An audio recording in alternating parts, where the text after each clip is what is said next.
Roundtables. It's sponsored by our visionary sponsor, in this case, REC. So joining us on this session, we have two very large, globally established suppliers, REC and SMA. We spent a lot of time talking about downstream dynamics yesterday, market dynamics yesterday, from looking at it from the point of view of demand. Now we're going to figure out what the supplier dynamics in the U.S. market are.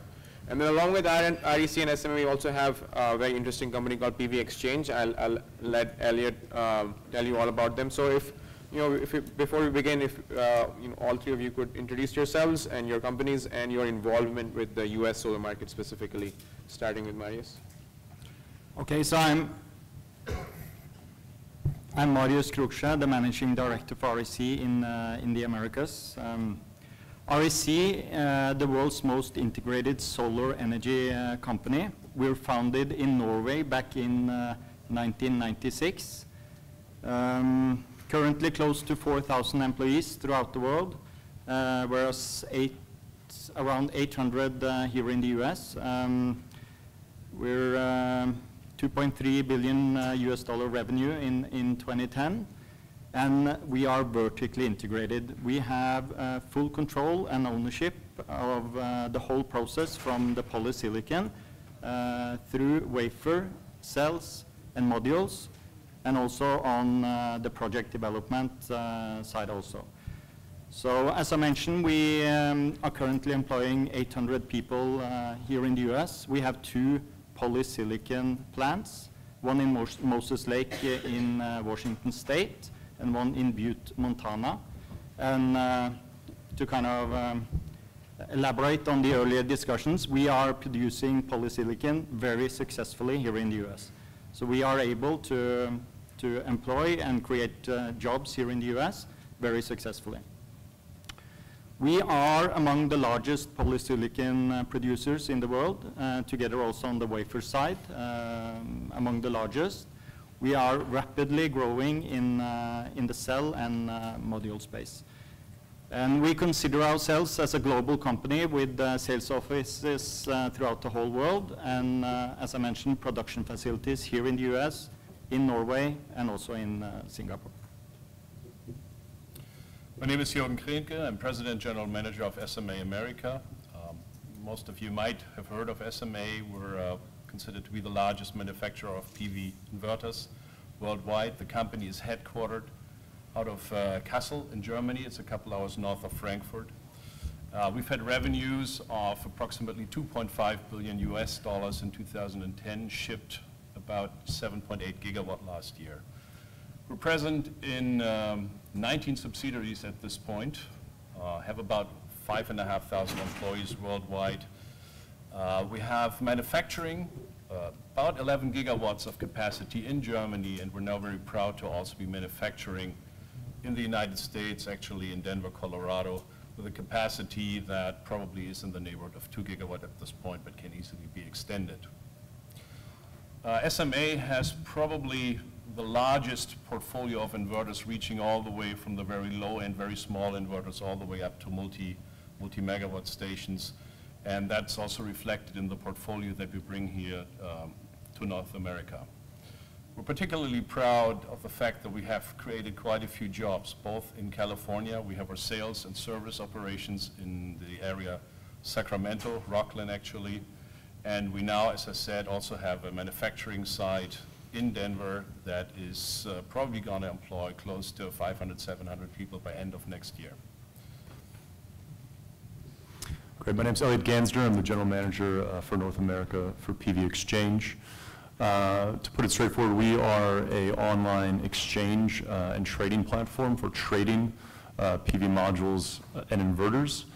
We also have a second business area where we act as a procurement team for EPCs, project developers, and installers, basically helping them manage their supply chain and make procurement decisions. The company is actually also originally a European company, as all of us are up here at the table. Also German originally, as is SMA, founded in Berlin in 2005. Since then, we have traded about $1 billion in PV component value, about 370 megawatts of modules, and about 150 megawatts worth of inverters, and actually happened to have traded quite a few SMA inverters in the last few years. And we've expanded into North America as of earlier this year. And really the goal is to help bring transparency, a sort of a stable, regulated marketplace to an industry that has, I think, been fairly chaotic, especially historically in Germany. And now, as we're seeing this year, there's still quite a bit of volatility on the supply side of the market. So we're hoping to be something of a market institution that helps the industry navigate the turbulent times that I think have been having and I think are going to continue. So the first question is a fairly high-level one. I'd just like each of you to describe from your point of view the growth and development of the U.S. market over the last couple of years and your outlook in the near and medium term for the U.S. Starting with me? Yep. Okay. Describing the growth over the past years, I guess everyone has seen the results. The things we really find positive about the US market is the steady growth. Yesterday we were discussing about the US market being kind of a not one single market, but maybe 50 or a lot more markets into the different states as well. It has positive sides and it has negative sides. The positive sides is that the states are turning down, some others are coming up, giving it a much more stable market. And we believe that's healthy signs to a market that you can continue the steady growth and not having market like we saw in Spain for some years ago, turning on and then shutting down because of one regulatory change in the government policies. We have tremendous belief in the US market over time. We believe the market is going to grow into one of maybe the largest market, single market, if we consider the US as one market over time. So we are here to invest and take a position in the US market. Yeah, SMA America has been active since about 2000, started very small. The last 5 years have been extremely exciting for us. Our biggest issue has been to just keeping up with the growth. So it's been a number of very good years. Going forward, and I kind of mirror what you just said, Marius, clearly this market has a very different dynamic than a bunch of other markets worldwide, specifically Germany, which happens to be our home market. The way I liken this is Germany has had feed-in tariffs that have been driving most of the growth, whereas here we've had certain buy-down incentives, we've had the occasional feed-in tariff, but over the last few years, really what's been driving the business has been the 30% tax credit, and it's been renewable portfolio standards. The analogy that I draw is that of pouring gasoline into a fire, and you have a very bright fire for a very short time, versus having a wood log fire that just burns a lot more steadily. And I think, in a way, that's quite a good thing for us here in North America, because the growth has been tremendous, but at the same time, it's also a little bit more predictable than markets, for example, like Spain, where I think it's one of the classical examples where you've had a year of just huge growth, and then they basically fell off a cliff the year after.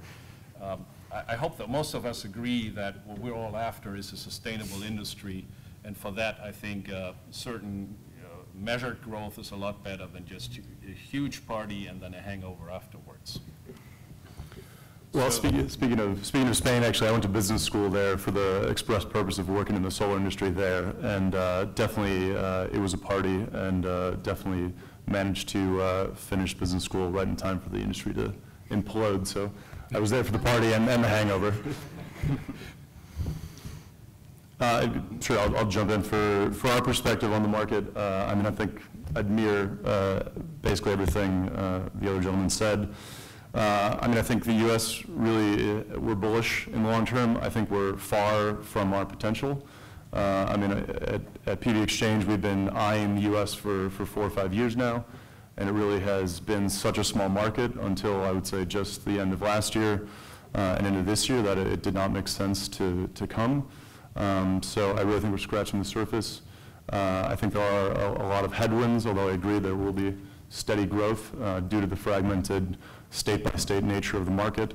And one of the gentlemen from the Prometheus Institute yesterday was discussing the financing, I think, being a really big hurdle here, and sort of the risk that is still perceived in the financial markets for solar. So I see that as one of the key areas to improve, to really unlock potential going forward, and we're hopeful that that does happen. Right, and so let's deepen this question a little bit, and look at it more closely from the supplier perspective. So there's 2 questions I have in mind. One is, everybody talks about how the U.S. isn't a single market; it's 50 state markets. But what sort of concrete implications does that have for a firm's market strategy in the U.S. vis-a-vis, say, Germany? If you look at feed-in tariff markets, it feels like a lot of firms, I'm not speaking for all firms. A lot of firms have adopted pretty tactical approaches, right? Like strike when the iron is hot and then exit. But it doesn't seem like that would work so well in the U.S. So that's the first question. The second question, I guess, is, we are talking about the U.S. and there's obviously a lot of positivity in the room here, but when you're talking about supplier dynamics on the global stage, things are pretty challenging, right? So that lends even more weight and importance to the U.S. in terms of being able to fill the void that other markets are leaving now. And in terms of that, how do you guys see, do you see the U.S. being able to fill, that vacuum that the European markets have left this year? I mean, when we look forward, it seems that there are 3 markets at large. There's South and Southeast Asia, there's China, which may not be open to all to participate, and the U.S. To really fill that void. So from a supplier's perspective, how are you thinking of the U.S. as part of that equation? So Marius, if you want to. So let us start with the first question, maybe. I believe the lack of a statewide incentive scheme other than the ITC kind of brings you into having to put a more opportunistic approach to the market instead of kind of pending out a long-term strategy. You need to be able to react and respond fast, and it also brings additional costs to the industry in terms of having to have deep insight into the different state incentive schemes and the different utilities in the states. On the other hand, as we have mentioned earlier, it also gives more stability to the market because it also gives more, as I mentioned, stability and also security to the market, that you don't have one single scheme that can be turned off and then the whole market is gone. And are the US going to fill up for the lack of volumes coming out of, or the lack of volumes uptaken in Europe for 2010? I believe not. We saw predictions here yesterday by GTM that the US market is going to be somewhat 1.7 gigawatt. I think that is not enough to fill up the lack from Germany alone. Italy has also not performed as expected going into this year. So I think the US needs to grow more in order to kind of be the backup for lack of other markets taking the volumes expected. So yeah, I think if we look at North America and say, well, it's 50 states, I think we need to separate out a little bit the residential business and the utility scale business. In a lot of areas, residential has already or is very close to what I would call grid parity, and it depends a little bit on how you define it. But here in California, the PG&E territory, if you put the system on your roof today, after 30% tax credit and amortizing it simply over 20 years, you're already at or below the 12 cents per kilowatt hour that you're paying. Of course, you still have to make an upfront payment if you want to own the system, but also there, as I think you all are aware, there's now new models that work quite well right now, and those are the solar leases. So from that angle, I think that the incentives that have historically driven the market will soon be not needed anymore, at least not as important, and other models will start driving solar. What we as an industry need to do as part of that is, I think, educate the consumers. Because a lot of people are not aware of how good of a deal solar already is, or at least can be. So there's some work to be done. So from my angle, the 50 states, while true, is not a major problem there. Now, what's a little bit more complicated is the utility market space. And of course, there's a huge number of utilities in North America compared to about, I think it's 4 in Germany. So getting those 4 to agree on certain ways to implement solar is a lot easier than doing it here. And some of you, if not most of you, might have experienced, if you're dealing with larger projects, there's always something that you need to do differently. So that's a little bit different of a problem to tackle. Yet, I think utility has a lot of a future. And we heard earlier that there are 17 to 20 gigawatts in the pipeline. And I believe most of that really is large projects having to do with renewable portfolio standards and acceptable PPAs. You asked about whether North America is filling the void. The first thing I would say is, and I've said this on panels before, I'm convinced at this point that a lot of people underestimate the North American market. Part of that is because there's companies in the market space that are not publicly announcing their specific results. To be perfectly honest, we're one of them. But I do believe that the market is actually somewhat bigger than most people think at this point already. It's always a discussion on how much of that is sitting somewhat inventory waiting to be deployed. We can argue over that over a coffee if you wish. I agree with Marius. North America is not going to entirely fill the void that's been left by specifically Germany. Germany has gone down quite a bit because of the lower feed-in tariffs.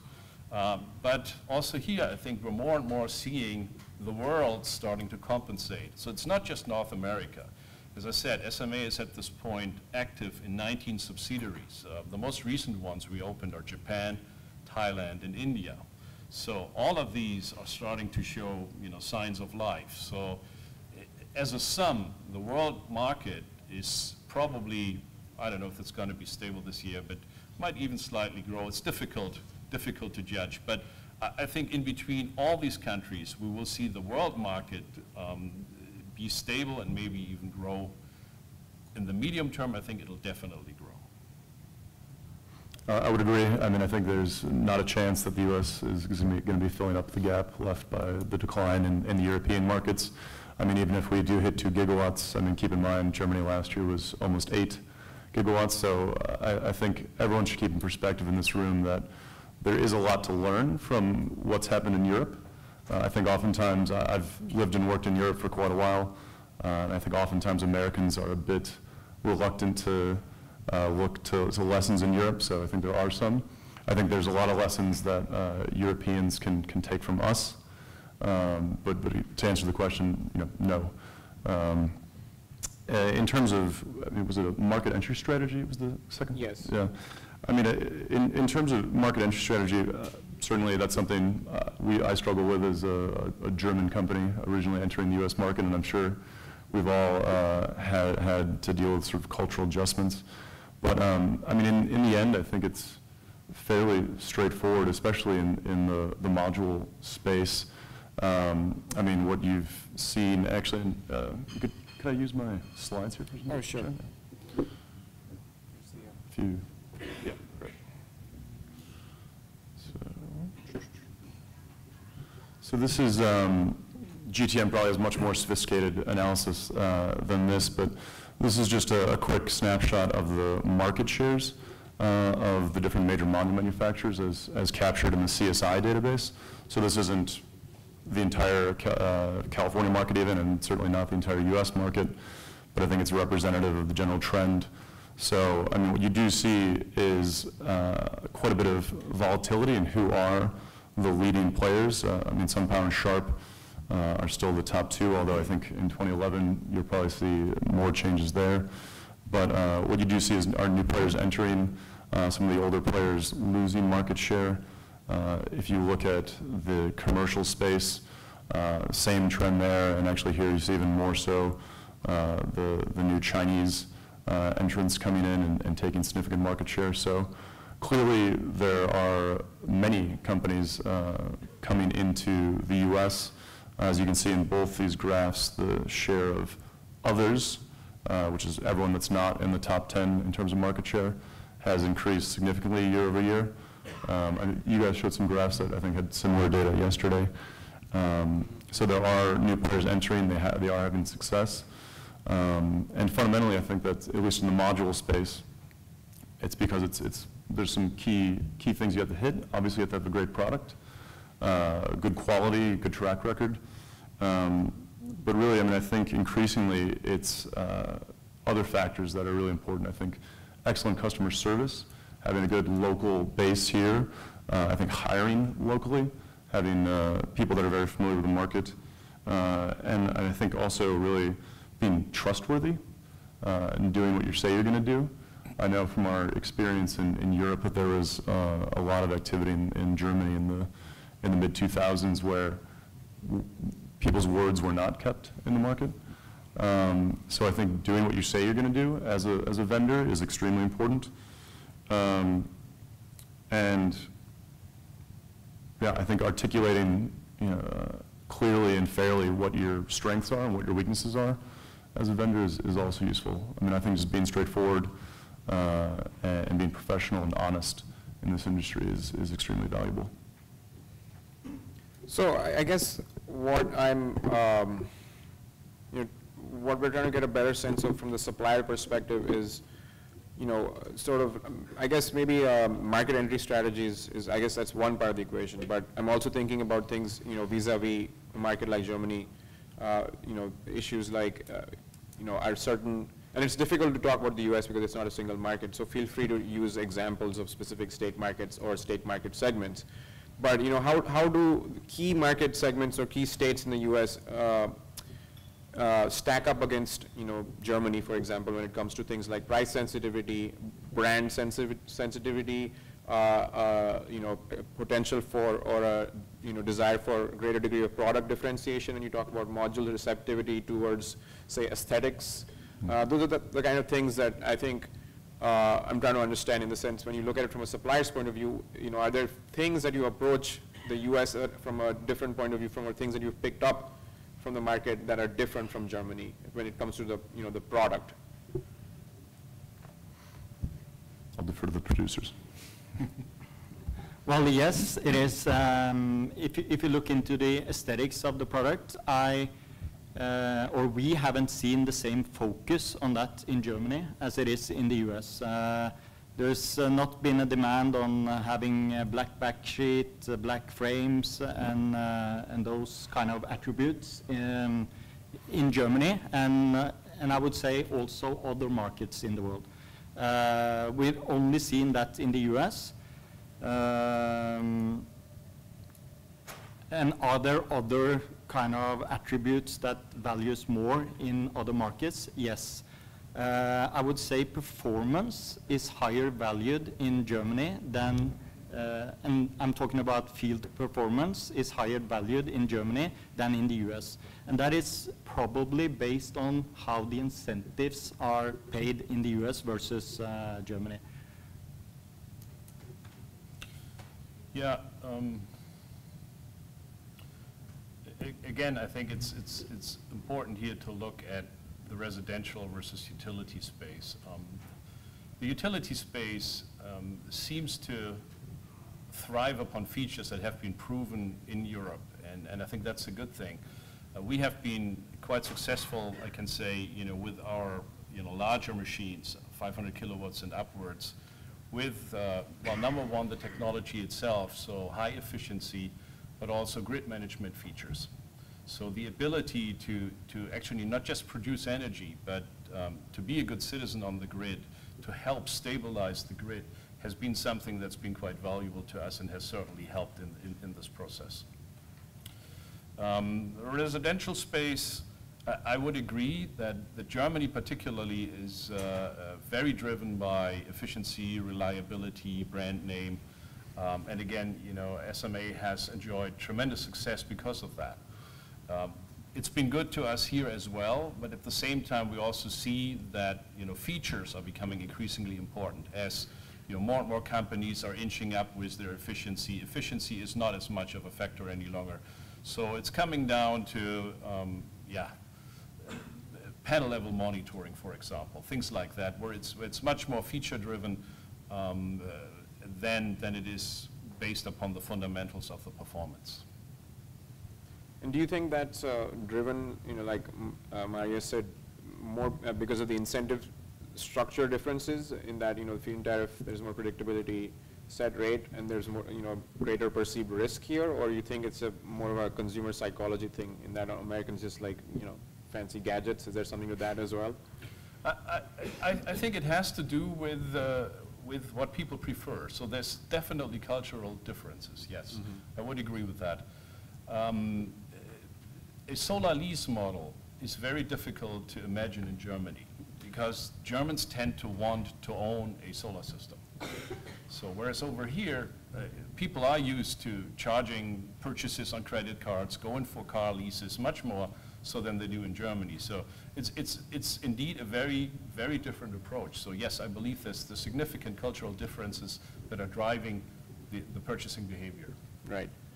Elliott, so just before you can answer this, standing from the vantage point you see tremendous amount of data flowing by you in terms of brand sensitivity, price sensitivity. I think you talked about lessons that America can learn from Europe. I mean, one of the burning questions this year has been, I think people have been at a bit of a loss to explain why the much desired price elasticity of demand has not happened in Germany. Is that something that we can expect at some point from the US also? I mean, in terms of, we've seen module prices just continuously dropping the whole year, and we haven't seen that response. Is that something unique to Germany? So what do you see when you see those quotes from module vendors on pvXchange? Sure. I mean, I think we have been surprised at the lack of price elasticity, to be honest. I mean, I think, and I would defer again to their opinion on this as well, but in Germany, I think we've seen less of a year-end pickup than we had anticipated, which is interesting given, I think right now you are seeing some, but again, not to the degree that I think a lot of people expected. And then given the significant cut in the feed-in tariff that's going to happen in January, that is surprising. And in the US, I think you've strangely seen also fairly low price elasticity. I think as you guys mentioned yesterday, you're lowering your projections for the year, despite the continued decline in prices. So it's interesting. I mean, I think there's a lot of things in the U.S. that delay projects. I mean, obviously, I think the U.S. is very complex, much more so in terms of the project development process than Germany or the European markets in general. So we've been surprised with the lack of price elasticity. And I mean, in terms of where we're seeing module pricing, I think there is continued decline. I think now in the U.S. in particular, the trade dispute has muddied the waters a bit. But we were seeing continued decline. I think the slope of the line has flattened somewhat in the last few months, and as demand in Europe has picked up slightly. So I think it's, again, volatile, generally speaking, trending still slightly downwards. And interestingly, the market hasn't been reacting as dramatically to the price declines as you'd expect. Right. I'd like to add to that, if I may. To me, the situation is a bit like, I don't know how many of you have read the book, Bridging the Gap, the technology gap. So I think we've seen a lot of early adopters, people with, somewhat green-minded, or the ones that were able to really figure out all the financial aspects in one way or another of a solar system on the roof, and they have come and they have purchased systems. But now we got to bridge the gap, and we got to get to the next level of people. And I firmly believe that we as an industry can have a tremendous effect by educating people. And I'm coming back to my example earlier, where you know, if you happen to be in PG&E territory, you live in a warmer area, and your AC is running between June and September, you might have $200, $300, $400 electricity bills. Add to that a pool pump, and a couple other goodies, and the concept of peak shaving becomes very, very attractive. Yeah? And that is something that I don't think a lot of people are aware of. And if they were, they would go for it. I want to give you one other example, and that's actually you know, kind of a unique one. The city of Truckee, Tahoe Donner Public Utility, has had a buy-down program that almost paid for the entire installation. It was around $4 per watt last year. I called in August, and they said, yep, there were still allocations available. I don't know many people that actually knew about this program and went for it. If you have a roof for it, it's essentially a no-brainer to put a solar system on your roof. So the only explanation I have is that there's a lot of education that we as an industry can still do that helps us to bridge this gap and take solar to where essentially almost everybody is at least interested. You might not still have the roof for it, you might not have the financial means to purchase one, but still you're at a point where you say, hey, that seems like a really good idea, I get it. Completely agree. On that note, Jurgen, so, you know, can you talk a bit about how, you know, so you mentioned a couple of times about the need for consumer education, right? How, you know, let's look at Germany again because it's a more mature market. Mm-hmm. You know, to what extent is that happening or has happened in Germany, and what kind of results have you seen from that so far? I mean, we've seen a big push by certain companies here sponsoring sports teams, doing consumer, you know, targeted, you know, advertising with the Solar World ad from the Dallas actor. So we've seen a bit of that. I'm just wondering, you know, where's Germany experience in that regard? Well, I think Germany is kind of unique in that a number of factors drove the adoption of solar. Number one is the feed-in tariff was very attractive. Number two is that Germany has for quite a while been a very green-minded country, almost to an extreme. If you're still running regular incandescent bulbs in your home, you're almost considered an eco-terrorist. And I'm not joking. I mean, people look at each other funny and says, hey, you haven't replaced them with, you know, with the energy saver bulbs here? So there is a very, very different mindset. And the combination of those, a very attractive feed-in tariff, people that actually laid out the financial advantages, you know, that are very, very compelling at the feed-in tariffs, together with this mindset, hey, I can do something really good for the environment, was just the magic formula.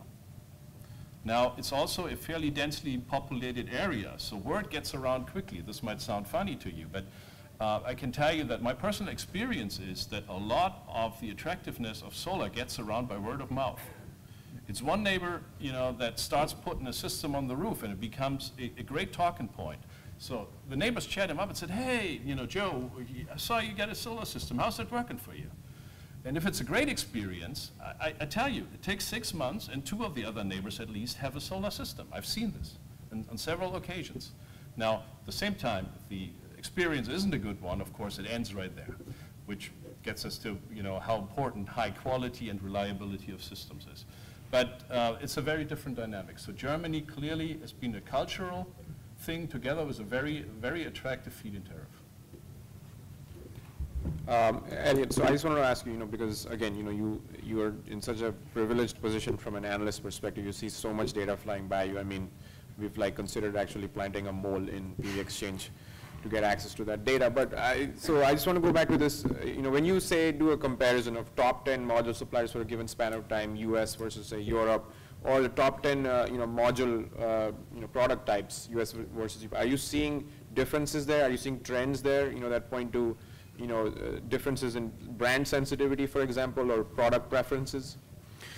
Yeah, definitely. I mean, and I think it's both a factor of the maturation of the market and also cultural factors as well. When I compare the German market to the U.S. market from a product perspective, it's interesting because the U.S. solar market's actually quite a bit older, really, than the German market. I mean, we started off here, as the last presentation pointed out, in the 70s. And Germany really didn't get started until the late 90s or early 2000s. So it's interesting when you speak to people who have been in the business here for a long time, they will say literally, I only buy Kyocera modules, or I only buy Sharp modules. And if you speak to an integrator in Germany who's been in Germany for 5, 6, 7, 8 years, they're quite open. I mean, they're looking for, as I said, efficiency and dollars per watt. I mean, we traded 206 different brands last year in Germany. In the U.S., I mean, obviously the top 10 brands are still the vast majority of the market. So, I mean, in terms of brand acceptance, I think the European markets are much, much more open. I mean, that's a factor of, I think, experience that they have, but also financing. The banks there are much more open and accepting of a much broader range of manufacturers. Here, again, I think, to go back to the financing point, I think that is a big choke point for us here. And I think a lot of the financiers and banks don't still understand the product particularly well and don't really kind of think through how to assess the bankability of the vendor. I think the Black & Veatch presentation yesterday was a good one for that. But I think really the financial side is just getting started here. So I think it's an interesting combination of old industry here, surprisingly conservative, actually, in terms of on the buyer side. I think that's now starting to change as the U.S. is finally getting to scale. And in Germany, actually, ironically, much younger industry, but much bigger, and therefore much more open to a wider range of products. Right. It's interesting. Yeah, you have the CSI data up on your slide, and so every month I refresh and download the data set, right? And I look to see which module manufacturers, what need to be added to the list that we already have. And it's interesting, because it's well known that there's been a flood of lower tier Chinese crystalline modules into the European markets in the last few months, but we haven't seen any of that come up really, in the U.S. at all. There's one or two names that come up every quarter, and so it's clear that something very different is going on here. Sure, but I mean, I think I spoke about this yesterday with the lady from Morgan Stanley who was speaking, and I think the tier label is I think been thrown back up into the air because I mean the Black & Veatch presentation I think brought up a lot of interesting issues around bankability, but given what's happening in on the balance sheets and the financials and the market caps of some of the major brands, I think it's an open question, really, what is tier 1, what is tier 2? Right. I mean, a player like Astronergy, I think, is an interesting one to point out because, they're a large industrial company, one of the larger companies in China. Now they've gotten into the panel and module space, or excuse me, inverter space. But they're a much, much larger company than any of the major brands are for the pure play Chinese players. So, I mean, we expect there to be continued, I mean, the picture shows you there has been volatility in terms of who are the leading brands, and I'd say we expect that to be probably accelerated. Right. So I think I have one more question for Marius, and feel free to chime in, guys, if you have thoughts on that before I turn it over to the audience. So, you talked a bit about how REC is fully vertically integrated, and the question I have is regarding business models in the U.S. We've seen two companies, First Solar and SunPower, have a lot of success in the utility scale market through a downstream integrated business model. So when REC thinks about the U.S., how do you think about opening up? What are the sort of strategies or options that you've considered or think are viable in terms of partnering with downstream and to open up those sales channels? When you talked about development, I guess it'd be good to know what you've done on the downstream in that regard as well. So first of all, REC Group is a channel company in terms of how we enter into the different markets. If you look at what we've done so far in the US, as I mentioned, we have a development arm, which is REC Systems doing project developments here in the US. And we have quite successfully been partnering up with Mainstream Energy over the last 3.5 years. And through their distribution arm and their system integration arm, we have been deploying modules, I would say, nationwide in the US, or the market that has been interesting to enter and economically viable. So again, I'd like to split it up into the residential and the utility scale business. Residential clearly for us is a distribution business.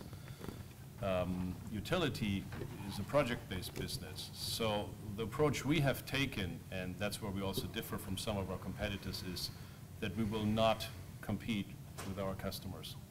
So we're very careful not to tread on their feet and start doing EPC work, for example, or something like that.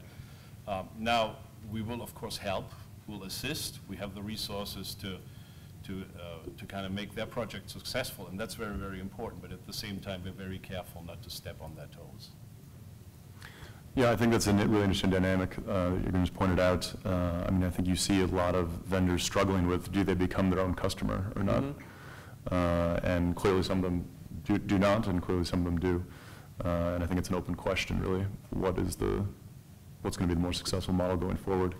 I mean, I think it's interesting to look at manufacturers and then how far they're trying to reach outside of manufacturing.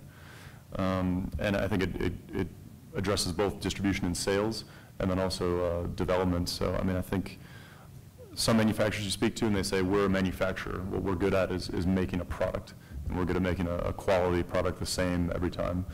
And then some of them, I think, are trying to become very good marketing and sales engines, and some of them are, I think, succeeding fairly well at that.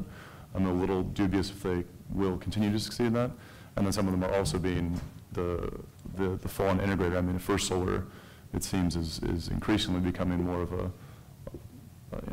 project developer and an integrator rather than a vendor of products. So I think you see a lot of flux there. I think the variety of those models indicates that people don't know what the right answer is. And I think also in the distribution part of the value chain, you're going to see changes there. I think the traditional solar distributors this year have had an extremely difficult year, very difficult year. And I think another challenge, actually, if you look at one of my slides here, I think a big challenge that we're going to have to face here in the US and Germany has already faced is the fragmentation of the market on the buyer side. I mean, the number of installers entering the market, actually through 2010, 2011 is an interesting story, but through 2010, this is just in CSI in California, but the number of players entering the market was incredible. And the amount of market share that those new, I think oftentimes small vendors took is also incredible. I mean, if you look at the share of that others category there, I mean, it was growing dramatically. What's interesting to see is that in 2011, and this data was taken, I think, at the end of October from the CSI data. So what you see in 2011 is it seems like the market growth has slowed quite a bit for residential installations. And again, this is just the CSI, but what you see is in a slowing market, I think the major players take market share. But in a growing market, there's a lot of new entrants, and the new entrants take market share. So, I mean, I think as we continue to grow, which I think everyone in the room does expect we will grow, I do expect increasing fragmentation, and I think it's an open question, what is the best distribution models to reach a highly fragmented buyer base in the PV world? Right, yeah. One of many questions that we haven't yet figured out the answer to. Yeah. So with that, I think we have time for a few questions.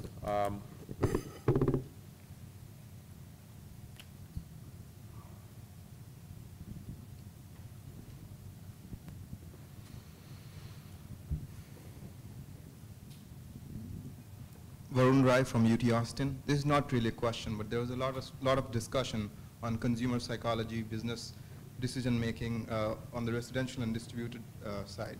Just want to inform you that for the last year, I've been leading a very large study nationwide looking at exactly this question, where who are the people who are adopting their socio-demographic behavior, decision-making processes, the information channels that they access, or the lack of information per se. And then once they have adopted, what their experience has been in terms of consumption, but awareness change and so on. So we are in the middle of the analysis, but if you're interested, we can talk later. Thank you. Yeah, it's good to know. Any questions? Okay, everyone's hungry. Well, it's time for lunch then. Join me in thanking our panelists.